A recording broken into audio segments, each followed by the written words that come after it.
Abra sua Bíblia comigo, por favor. Evangelho escrito por João, o capítulo é o de número 5, e eu faço menção do verso de número 39. Enquanto vocês estão à procura do texto, eu quero manifestar a minha gratidão ao Senhor por estar aqui pela primeira vez no Congresso dos Gideões Missionários da Última Hora. Para mim é um privilégio, é a graça de Deus se manifestando sobre mim e sobre o meu ministério. Obrigado. Quero também estender os meus agradecimentos, mesmo na ausência, ao pastor Zilmar Miguel, presidente dos Gideões, também o pastor Adriano. Quero louvar a Deus também pelo pastor Giovanni. Deus seja louvado pela sua vida, pelo seu ministério. Muito obrigado pela gentileza de sempre me orientar. Deus abençoe. Muito obrigado pelo convite também. Faço-me acompanhado hoje da minha família, a irmã Noádia Tamires Oliveira Duarte Gerbasi, glória a Deus. E também o meu filhão, o Davi Duarte Gerbasi de Oliveira. Está aqui a minha família, por favor, se aproxima aqui, para que o povo possa ver que esse moço como é bonito. Vem cá, olha, por favor, bem rapidinho, tá? Olha, irmão, vocês vão ver que eu orei muito para ele nascer bonito como a mãe, pentecostal como o pai, glória a Deus. Essa aqui é a minha família. Nós congregamos ali com o pastor José Carlos de Lima. Estamos há 13 anos casados. E esse é o meu primeiro filho, que venha mais para a glória de Deus. A igreja diga amém. Muito obrigado, minha princesa, viu? Quero louvar a Deus pela vida de todos os pastores que estão aqui. Para ganhar tempo, eu quero fazer isso na pessoa do pastor Luiz Tavares, meu amigo que está aqui. E também os pregadores que já ministraram, pastor André. Deus seja louvado pela sua vida. Que mensagem poderosa. Estou muito feliz de poder ouvi-lo pessoalmente. Fui muito edificado por tudo aquilo que o Senhor ministrou. Meu querido amigo pastor, na verdade ele não é pastor ainda, é cantor, Jair Martins, parceiro meu lá do Nordeste. Deus seja louvado pela sua vida, pelo nosso querido cantor. Deus seja louvado, tá bom? Vamos lá, gente, ler o texto sagrado. João capítulo 5, verso de número 39. Meu amigo Emerson Pedrosa, Deus seja louvado pela sua vida, que bom revê-lo. Está escrito assim: examinai as escrituras, porque vós cuidais ter nelas a vida eterna, e são elas que de mim testificam. Tome seu assento, vamos meditar na palavra do Senhor. Meu maestro, se tiver alguém no teclado para me acompanhar, te agradeço demais. Mandar uma saudação para todos aqueles que estão nos acompanhando lá no Nordeste, em especial ao estado da Paraíba. Deus seja louvado. Tem paraibano aqui, tem ou não tem? Eita povo, esse povo paraibano é o povo mais feliz da terra, glória. Deus seja louvado pelos meus conterrâneos. Queridos irmãos e irmãs, aquilo que eu quero afirmar na introdução da minha mensagem é aquilo que eu acredito no mais profundo da minha alma. Jesus Cristo, ele é a maior personagem de toda a história humana. E olha que eu comparo Jesus a homens e mulheres que por aqui passaram e deixaram suas contribuições, mas nenhum desses pode ser comparado ao meigo Salvador. E existem pelo menos 5 motivos pelos quais eu defendo que Jesus Cristo é a maior personagem de toda a história. O primeiro deles é a sua influência. Nunca ninguém influenciou esse mundo como o nosso Salvador. Para você ter ideia, a Enciclopédia Britânica, a mais acadêmica e respeitada de todas, dedicou mais de 20.000 palavras para falar sobre ele.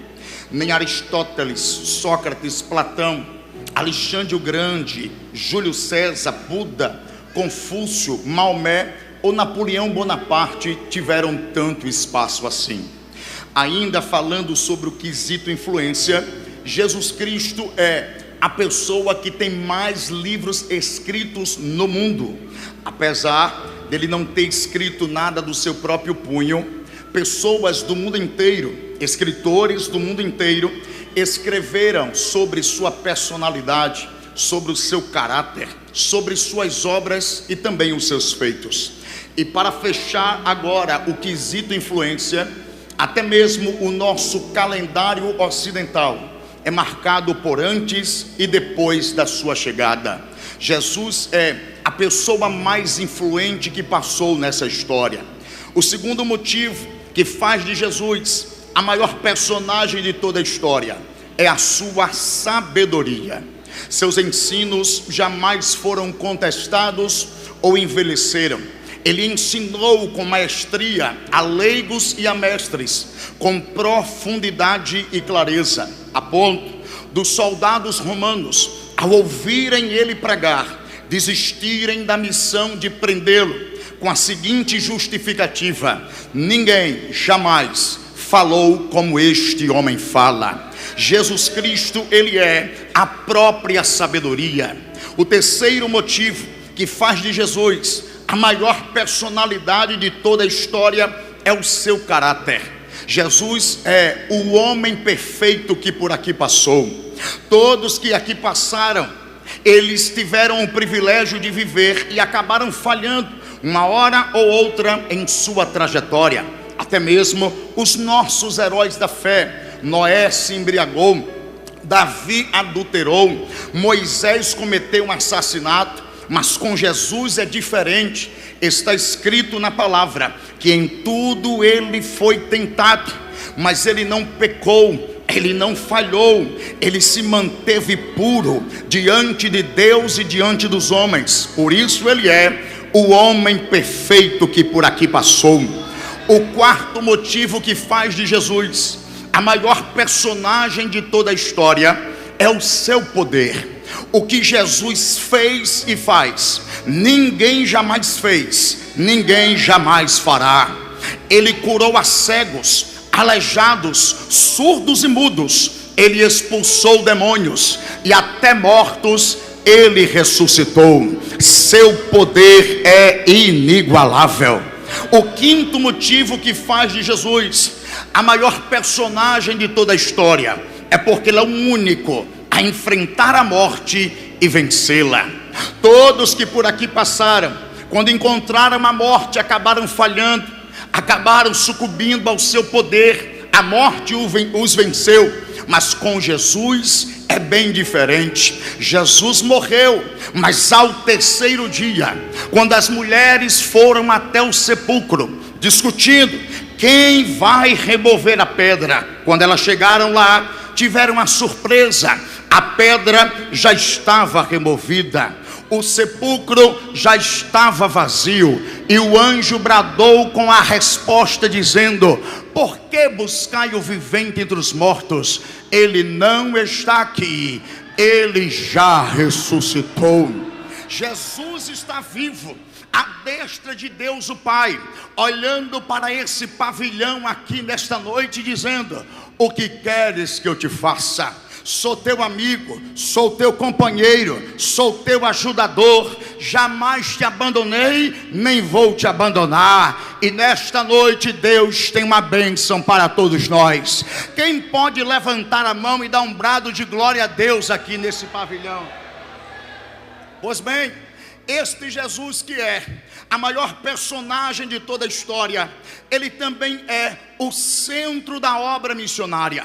Na verdade, Jesus é a razão pela qual a obra missionária existe. Se não fosse Jesus, não haveria sentido fazer missões. Se não fosse Jesus, não haveria sentido estarmos aqui nessa noite. Pois fazer missões é anunciar a esse mundo perdido que existe um Salvador. Fazer missões é mostrar a esse mundo que está em trevas que a luz já brilhou entre eles. Fazer missões é mostrar a esse mundo que está em desespero que existe uma saída, e a saída é Jesus Cristo de Nazaré. Mas vale a pena pontuar aqui nessa noite: qual é o Jesus que nós anunciamos através da obra missionária? Nós não anunciamos o Jesus propagado pelos muçulmanos, porque para os muçulmanos ele não passa de um profeta. Para nós, Jesus é muito mais do que um profeta. Em 1 João 5:20, João diz: ele é o verdadeiro Deus, ele é a vida eterna. O Jesus que nós anunciamos através da obra missionária também não é o Jesus propagado pelos testemunhas de Jeová, que segundo eles se revelam como o arcanjo Miguel. Jesus nunca foi arcanjo, Jesus nunca foi qualquer outra classe de anjo, porque Jesus não é criatura, Jesus ele é criador. E como diz o escritor aos Hebreus, todos os anjos de Deus o adoram. Também nós não anunciamos o Jesus através da obra missionária que está no alto do Corcovado do Rio de Janeiro, que tem olhos, mas não enxerga, tem mãos, mas não apalpa, tem pés, mas não caminha, eita, tem boca, mas não fala. O nosso Jesus é diferente. Os olhos dele estão sobre toda a terra, as suas mãos são poderosas para realizar milagres. Ele caminha sobre as nuvens do céu, e a sua voz é como voz de muitas águas. Glória a Deus. O Jesus que nós anunciamos através da obra missionária também não é o Jesus idealizado pelos produtores de filmes e séries, que apesar de passarem parte da realidade de quem ele é, não falam sobre ele na sua totalidade. Não, o Jesus que nós anunciamos é o Jesus das Escrituras Sagradas, é o Jesus que está nas páginas da Bíblia que está em suas mãos. E vale a pena pontuar aqui nesta noite que esta Bíblia tem sido atacada na sua inerrância e infalibilidade. As pessoas estão se levantando no Brasil para contestar os textos sagrados, para dizer que a Bíblia precisa ser atualizada e até mesmo desassociar a pessoa de Jesus dos escritos sagrados. Mas isso é impossível de acontecer, porque a Bíblia é o livro de Jesus. Vou repetir: a Bíblia é o livro de Jesus. No texto que fizemos menção aqui nessa noite, no capítulo 5, nós já vemos Jesus realizando milagres no sábado. Nós já vemos Jesus também se declarando filho de Deus, e os seus algozes, seus opositores, se levantando para silenciá-lo. Mas Jesus, que não leva desaforo de fariseu para casa, se levantou e logo disse: o meu Pai trabalha até agora e eu trabalho também. O meu Pai ressuscita e dá vida aos mortos, e eu ressuscito aqueles que eu quero. Quem honra o Filho, honra o Pai que o enviou. E tem mais: chegará o dia que a voz do Filho do Homem vai bradar, e os mortos ressuscitarão. Os que fizeram bem sairão para a ressurreição da vida, os que fizeram mal para a condenação eterna. Já no verso de número 39 ele diz aos seus algozes: examinai as Escrituras, porque vós cuidais ter nelas a vida eterna. É justamente estas Escrituras que de mim testificam. O que Jesus está dizendo é que este livro é o seu livro, e de fato Jesus Cristo é o personagem central de toda a Bíblia Sagrada. Toda a Bíblia gira em torno dele. Pensando sobre isso, eu lembrei-me agora de Martinho Lutero, o pai da Reforma Protestante, que quando leu a Bíblia Sagrada chegou à seguinte conclusão: cada parte dela, toda ela fala sobre Jesus. Lembro-me também do doutor Walter Kaiser Júnior, PhD de Antigo Testamento, que ensinava os seus alunos dizendo: leiam o Antigo Testamento, buscando Cristo nas suas entrelinhas, pois a todo momento ele está sendo revelado de forma direta, indireta, através de profecias, tipos e figuras de linguagem. Traduzindo tudo isso que eu estou informando a vocês, a Bíblia é o livro de Jesus, e a minha proposta aqui nessa noite é obedecer o método da igreja primitiva. Igreja essa que cresceu em números, igreja essa que viu as maravilhas do Senhor acontecer. Mas por que isso aconteceu? Porque eles concentravam a sua mensagem nas escrituras sagradas, e o tema principal da igreja primitiva era Jesus. Eles pegavam as profecias, eles pegavam os textos relacionados ao Messias prometido e falavam sobre ele. E enquanto eles pregavam sobre Jesus, havia curas, havia sinais, havia batismo no Espírito Santo. O sobrenatural acontecia, e dia após dia o Senhor ia acrescentando os salvos. Perceba que para a igreja crescer não precisou de teologia da prosperidade, não precisou de pontos de contato, não precisou de rosa ungida, não precisou de sal grosso, não precisou de oração do copo com água, não precisou também de mensagens de autoajuda. A mensagem que fez a igreja crescer foi essa: Jesus segundo as Escrituras. Querida igreja que me acompanha através da internet, nós não podemos perder esse método.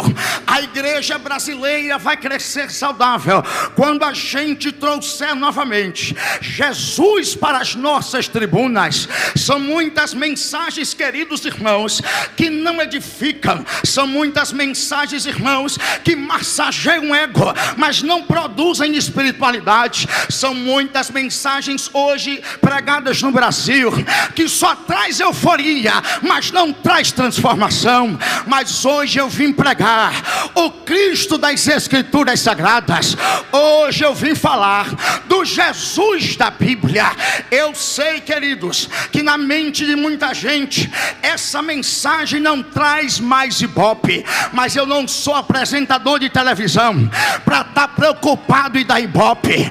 Eu sei, meus queridos, que esse tipo de mensagem não traz mais compartilhamento, curtição, nem viraliza na internet. Mas eu não sou blogueiro para estar preocupado com curtição e compartilhamento.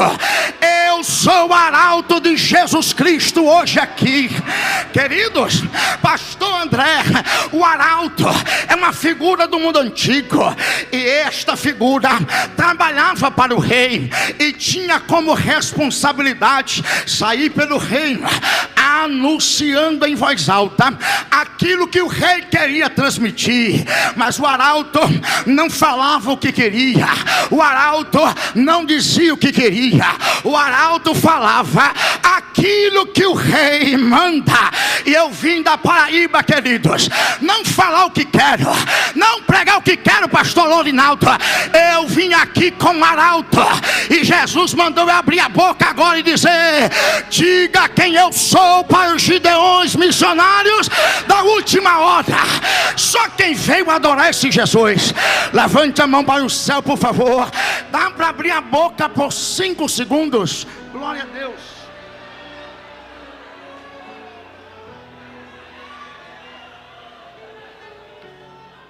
Queridos irmãos, nós vamos traçar aqui um perfil biográfico de quem é Jesus, conforme as Escrituras. Eu vou começar com textos do Antigo Testamento. Depois a gente entra em textos do Novo Testamento e a gente encerra essa mensagem. E eu tenho certeza que você sairá daqui mais apaixonado pelo Filho de Deus, porque não tem como conhecer quem é Jesus e não amá-lo, não se apaixonar por ele. O primeiro texto que eu cito aqui nessa noite é Gênesis capítulo 3, verso 15. Vocês conhecem o contexto dessa passagem. A queda do ser humano aconteceu. Adão comeu do fruto proibido. A serpente está comemorando a queda da coroa da criação. Mas desce Deus o Pai para verbalizar a primeira profecia acerca do seu filho. E a profecia é: e porém inimizade entre ti e a mulher, entre a tua descendência e o seu descendente. Este te ferirá a cabeça e tu lhe ferirás o calcanhar. Esta profecia revela-nos três verdades acerca do Filho de Deus. A primeira verdade é que quando Jesus esteve aqui na terra, ele veio como um ser humano. Ele não era um anjo, ele era um ser humano igual a mim e a você. Paulo, em Filipenses capítulo 2, a partir do verso 6, ele diz que ele não teve por usurpação ser igual a Deus, mas esvaziou-se de si mesmo, tomou a forma de servo, se assemelhou-se aos homens. Jesus veio em figura humana. A segunda verdade dessa profecia é que em figura humana ele foi submetido aos ataques das trevas, pois a serpente feriu o seu calcanhar. Mas a terceira verdade desse texto, ela é consoladora, porque nesta guerra entre Cristo e a antiga serpente, entre o Cordeiro de Deus e o dragão, entre Jesus e o diabo, o nosso Jesus é o vencedor. Pois a serpente feriu o seu calcanhar, mas foi Jesus que pisou na cabeça da serpente. Gênesis 3:15, Gênesis capítulo 12, verso de número 3, também fala sobre Jesus. A promessa feita a Abraão, o amigo de Deus, e a promessa foi essa: abençoarei os que te abençoarem, amaldiçoarei os que te amaldiçoarem, e em ti serão benditas todas as famílias da terra. Como é que Abraão, todas as famílias da terra foram abençoadas? Através do seu descendente Jesus. Jesus nasceu e trouxe a bênção para todas as famílias da terra, inclusive a minha e a sua também. Deuteronômio capítulo de número 18, verso de número 15, também fala sobre o nosso Salvador. O maior profeta da sua geração, Moisés, profetizou dizendo: o Senhor teu Deus suscitará um profeta semelhante a mim, e a este ouvirás. De fato, Jesus é o profeta semelhante a Moisés, porque a semelhança de Moisés, que no Egito esteve, pelo Egito Jesus passou, e a semelhança de Moisés, que foi levantado como libertador, Jesus foi levantado para libertar o mais vil pecador. Ele é o profeta semelhante a Moisés. Miqueias capítulo 5, verso de número 2, também fala sobre Jesus.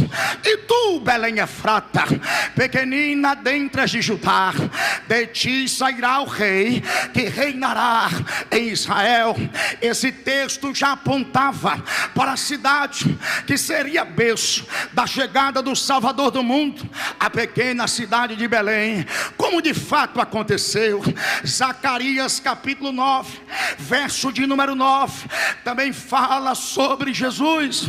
Está escrito: alegra-te muito, ó filha de Sião, e tu, ó Jerusalém, vem e vê, o teu rei está vindo a ti, justo, humilde e salvador, montado no jumentinho, filho de uma jumenta. Esse texto já apontava para a entrada de Jesus nos portais de Jerusalém.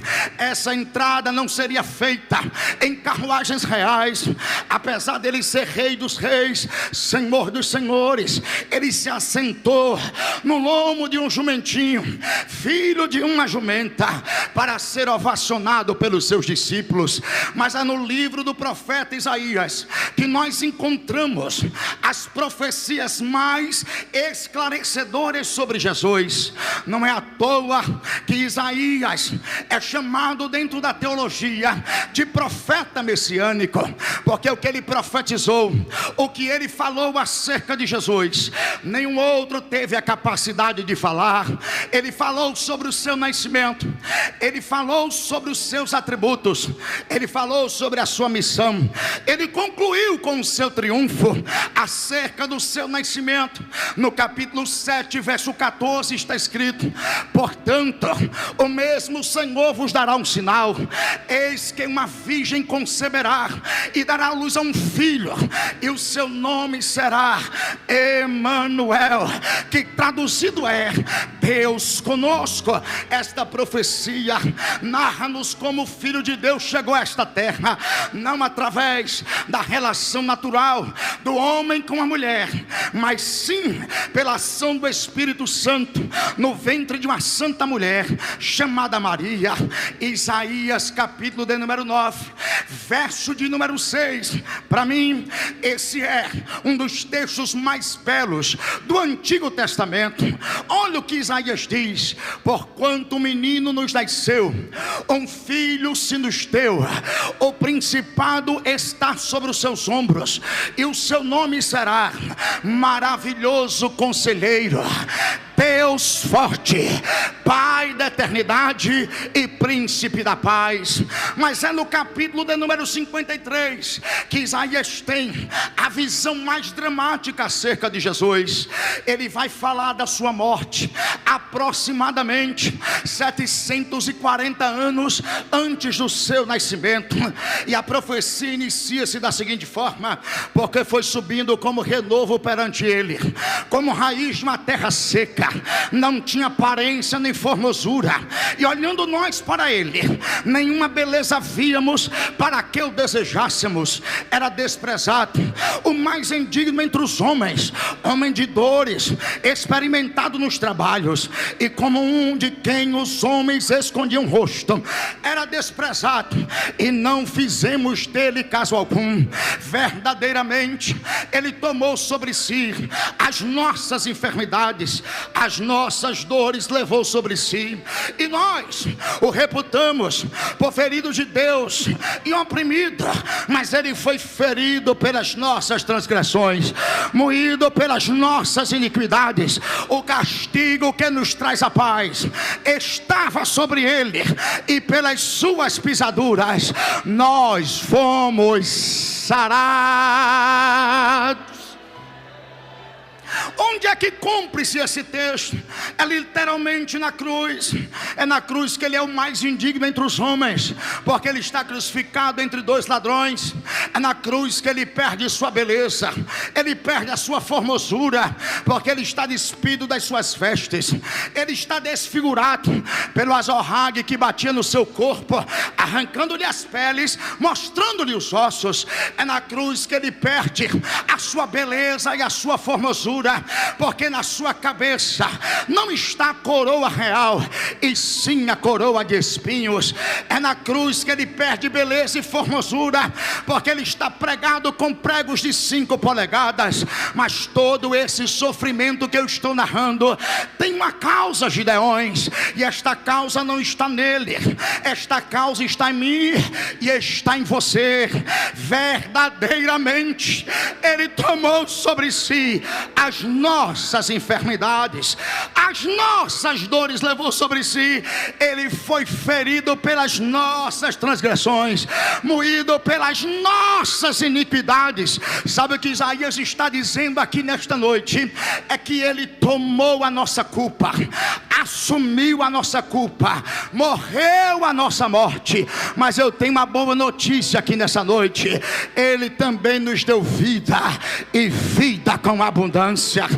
E no verso de número 11, ele fala do triunfo desta cruz. Está escrito: e ele verá o trabalho da sua alma e ficará satisfeito.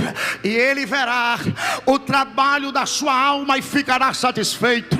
A impressão que eu tenho aqui nessa noite é que quando Jesus olha dos céus para a terra e vê você aqui nesse pavilhão, adorando a Ele, exaltando a Ele, glorificando a Ele, Ele diz: valeu a pena suportar a cruz, valeu a pena suportar o madeiro, porque agora um vivo e novo caminho foi aberto, e eles não estão mais longe do Pai, eles estão na presença do Pai.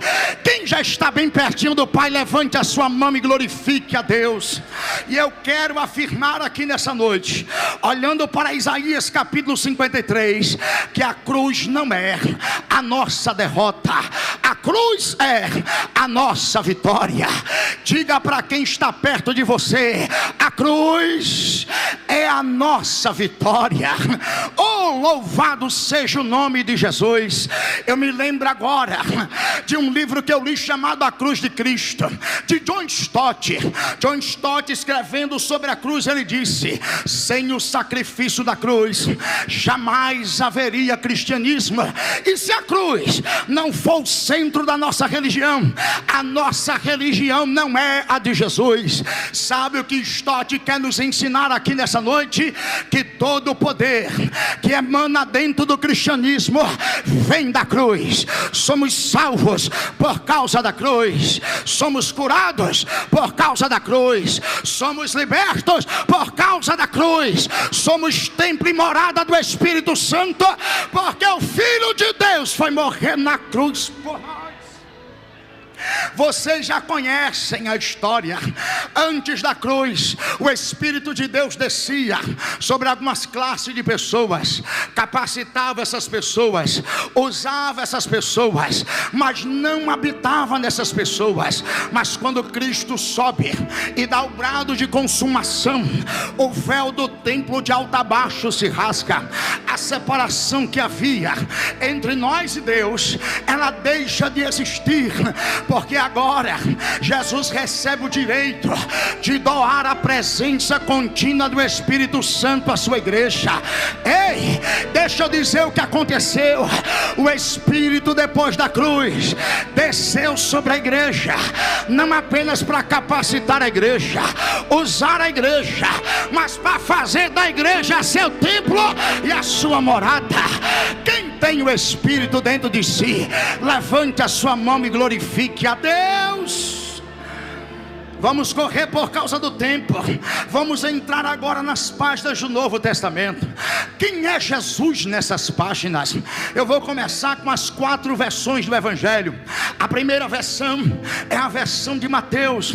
Mateus, como um bom judeu, tem a preocupação de mostrar que Jesus é o cumprimento das Escrituras, o cumprimento da lei e o cumprimento das promessas feitas a Israel. Não é à toa que Mateus usa por 11 vezes a mesma expressão, para que se cumprisse o que foi dito. A cena acontecia, aí Mateus dizia: aconteceu com ele, porque está escrito no Antigo Testamento que com Messias assim aconteceria. É ele. Não é à toa que Mateus, ele inicia a sua versão do Evangelho contando a árvore genealógica de Jesus. Ele quer mostrar para os judeus que este Jesus é o descendente de Abraão, é o filho de Davi prometido, que se assentaria no trono, para do trono nunca mais sair, porque ele é rei dos reis, ele é senhor dos senhores. Já o evangelista Marcos, ele tem a preocupação de mostrar que Jesus é um servo sofredor. Um terço do evangelho escrito por Marcos é contando o sofrimento até o Calvário. E na minha opinião, a passagem que marca esse evangelho é Marcos 10:45, pois o Filho do Homem não veio para ser servido, mas sim para servir, para dar a sua vida em resgate de muitos. Já o evangelista Lucas, em sua versão do evangelho, ele tem a preocupação de mostrar que este Jesus não faz acepção de pessoas, até porque ele é o único gentil a escrever o Novo Testamento. E ele mostra que este Jesus veio sim para os judeus, ele veio sim trazendo salvação a este povo, mas esta salvação não ficou limitada ao povo judeu. Na verdade, essa salvação se estendeu para todos aqueles que nele creem, independente da raça, independente da nação, independente da língua que fale. Se crê em Jesus Cristo, será salvo. Deixa eu ver quem já é salvo aqui, dá um brado de glória para ele. Mas é João, na sua versão do Evangelho, que tem a preocupação de mostrar que este Jesus, apesar de ser homem, ele também é Deus. E em cada capítulo da versão do Evangelho que ele escreveu, ele faz questão de enumerar uma qualidade divina de Jesus. No capítulo de número 1, ele diz que Jesus era o Verbo que estava com Deus, o Verbo que era Deus, o Verbo que habitou entre nós.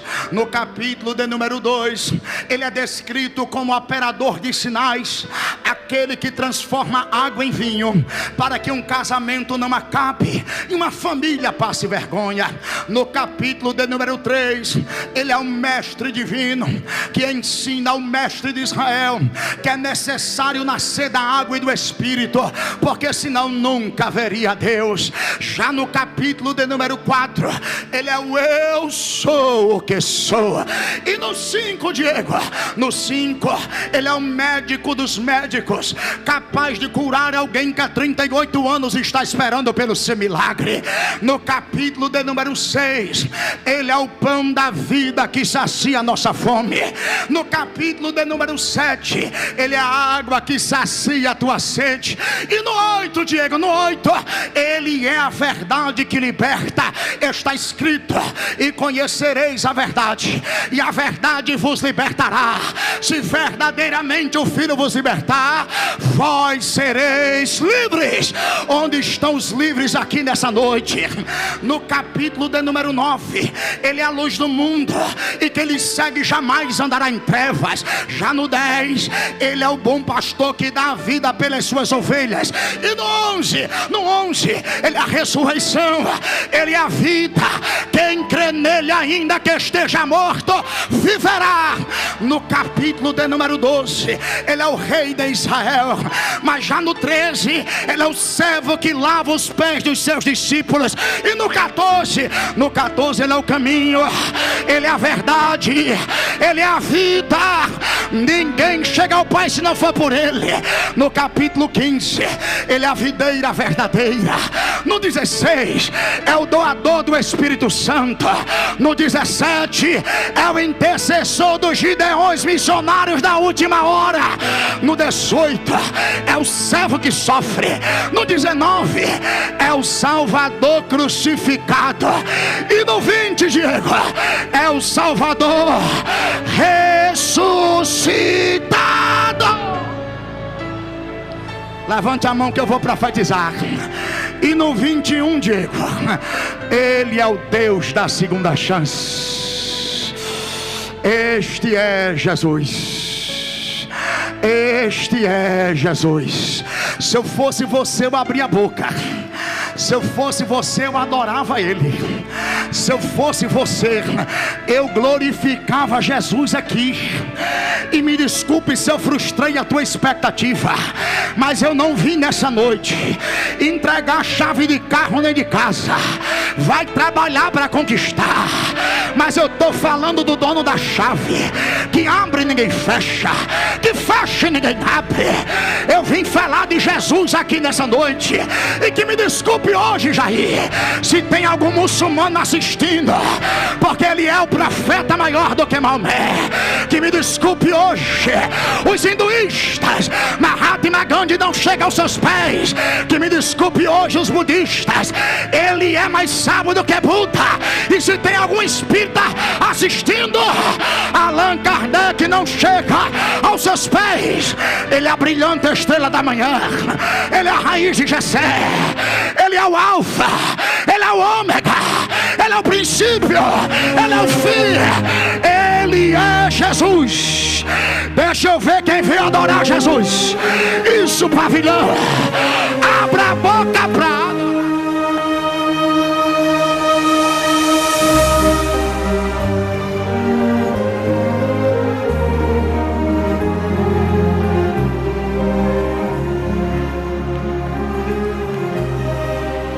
sentindo que Jesus vai começar a operar aqui agora. Eita, camassúria. Eu também trago uma boa notícia aqui nessa noite. Quem quer saber? Olhe para esse crente que está do teu lado e diga assim: Jesus tem poder. Poder para quê, Diego? Para batizar com o Espírito Santo e com fogo. Gostei desse glória a Deus. Pastor Júlio Fagundes, João disse: eu só batizo com água para arrependimento, mas está chegando aí, ele é mais poderoso do que eu. Ele batiza com o Espírito Santo e com fogo. Com fogo, com fogo. Deixa eu ver se os gideões acreditam. O batizador está aqui. O batizador.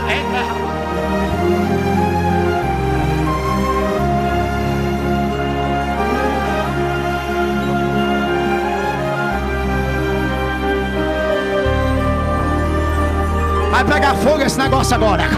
Segura na mão desse crente que está do teu lado. Segura. Balança a mão dele. Balança a mão dele e diga assim: é hoje. Não diga forte, é hoje que Jesus vai te encher. Diz assim para ele: dá lugar a vasos. Cadê os vasos? Cadê os vasos? Cadê os vasos? Cadê os vasos? Cadê os vasos? Cadê os vasos? Cadê os vasos? Cadê os vasos? Olha o que Jesus vai fazer aqui no pavilhão. Abra a boca agora, vai. Olha o poder que desce aqui agora.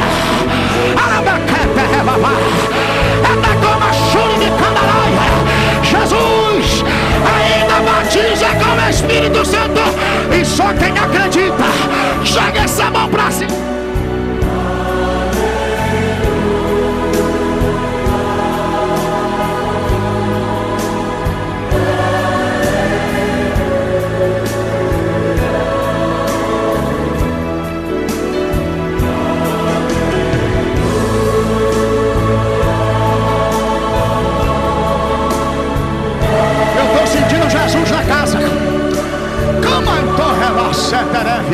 Olha a variedade de línguas que está descendo aqui agora.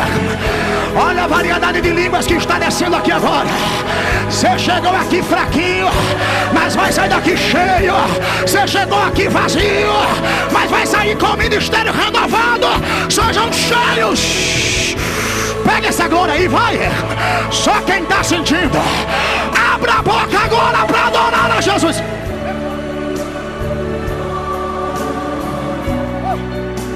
Eu tenho uma outra boa notícia aqui.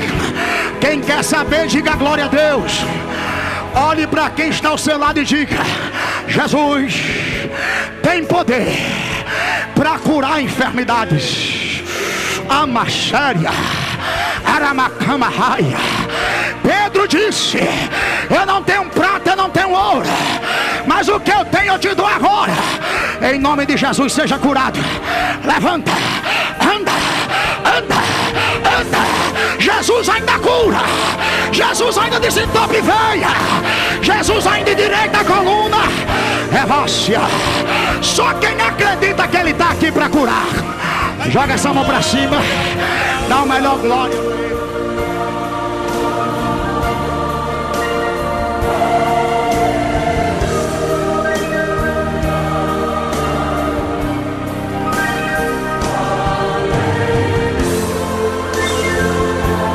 Recebi um recado de Deus, eu vou compartilhar. Diga para quem está ao seu lado nesta noite: está cancelado o funeral. Eita, compartilha aí, queridos. Está cancelado o funeral. O atestado de óbito foi rasgado hoje. Ai, Camachairavá. Recebe saúde. Recebe saúde. Recebe saúde. Traz essa câmera para cá. Você que está no leito do hospital, seja curado agora.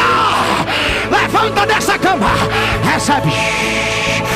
Deixa eu ver quem está recebendo saúde. Deixa eu ver quem está.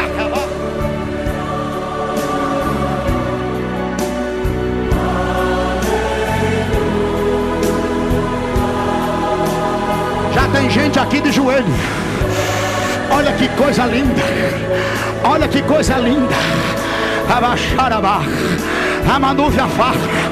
Eu tenho duas notícias e acaba a mensagem. Quem quer ouvir, diga glória a Deus. Jesus tem poder sobre as trevas. Diga comigo, Jesus tem poder sobre as trevas. Paulo expulsou um demônio lá em Filipos que o atormentava, e este demônio teve que bater em retirada. Sabe por quê? Porque as trevas não suportam o poder que há no nome de Jesus. Quem acredita nisso aqui, levante a mão.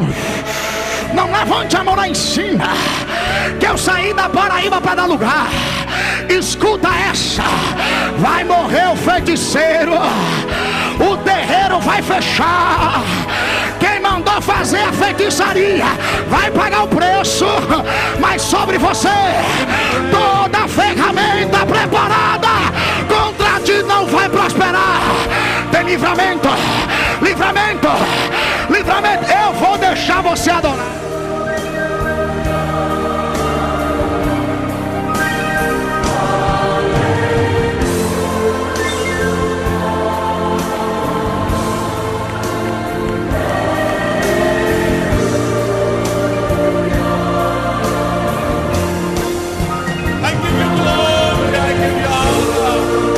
Vou terminar. Segura na mão desse crente que está perto de você. Meu tempo esgotou. Balança a mão dele. Balança a mão dele e diga assim: é hoje que Deus te dá autoridade. Entra na tua casa agora e guerreia contra eles. Oramassai, Oramacama, Surimicandaravia. Olha Deus enchendo os valentes de guerra. Olha Deus enchendo os vasos de guerra aqui agora. Olha Deus enchendo as mulheres de guerra aqui agora. Olha o que está acontecendo ali. Filma. Dá lugar, meu filho. Se der vontade de marchar, marcha. Se der vontade de pular, pula. Se der vontade de correr, corre. Porque aqui a gente está falando é do Cristo Jesus. Deixa eu ver quem já é.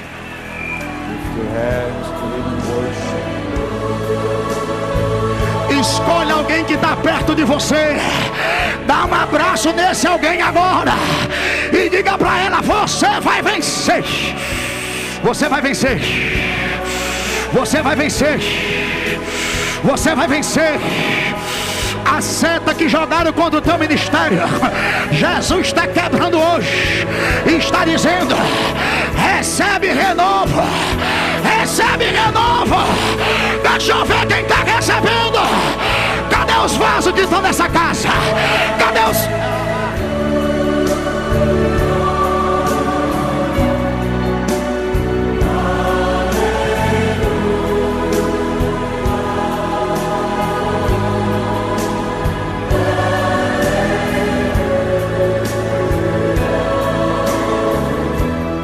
Não dá mais tempo para chamar aqui para frente, mas aí onde você está, receba o poder do Espírito agora.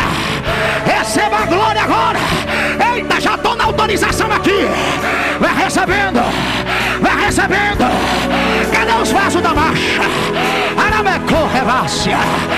Isso, meu filho. Isso, minha filha. Ai, meu Deus do céu. A seta quebrou. A seta quebrou. Você escapou. Corre aqui pra frente agora, que a gente vai orar por você. Vem pra cá. Vem pra cá. Vem pra cá quem quer ser batizado agora. Vem pra cá quem quer receber poder agora. Vem.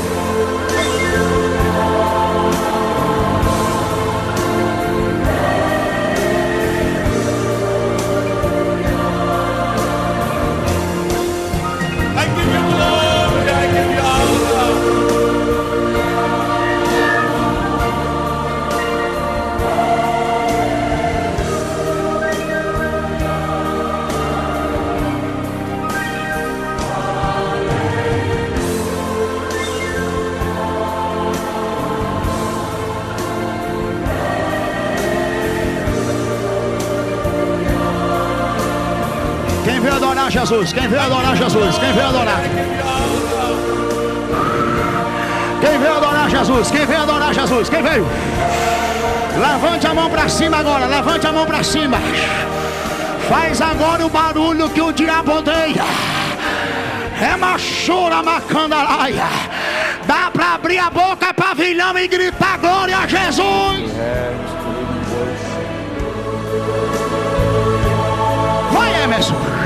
Chega pra cá, meu filho. Dá teu nome aqui. Eita, eu tenho uma quarta e última boa notícia. Quem quer ouvir, diga glória a Deus. O Jesus que batiza, o Jesus que cura, o Jesus que liberta, Ele também é o único que pode salvar. Quem é salvo por Jesus, diga glória a Deus aqui nessa noite. Pedro disse assim: em nenhum outro há salvação, porque debaixo do céu nenhum outro nome há, dado entre os homens, pelo qual sejamos salvos. Esse nome da salvação é Jesus. Emerson vai cantar aqui agora, e eu quero saber onde está a primeira vida para Jesus agora. Você que está afastado da fé e vai voltar hoje agora, onde está a primeira vida? Gideonita, pega essa vida e traz para cá. Pega essa vida e traz para cá, porque Jesus quer renovar muita gente aqui. Irmão, olha essas senhoras como estão. Olha que poder glorioso. Meu Jesus de Nazaré. Cadê a primeira vida que vai se entregar a Jesus? Cadê você, meu filho? Cadê você, minha filha? A primeira vida é você mesmo, que está afastado e que precisa voltar agora. Cadê a primeira vida? Canta, Emerson.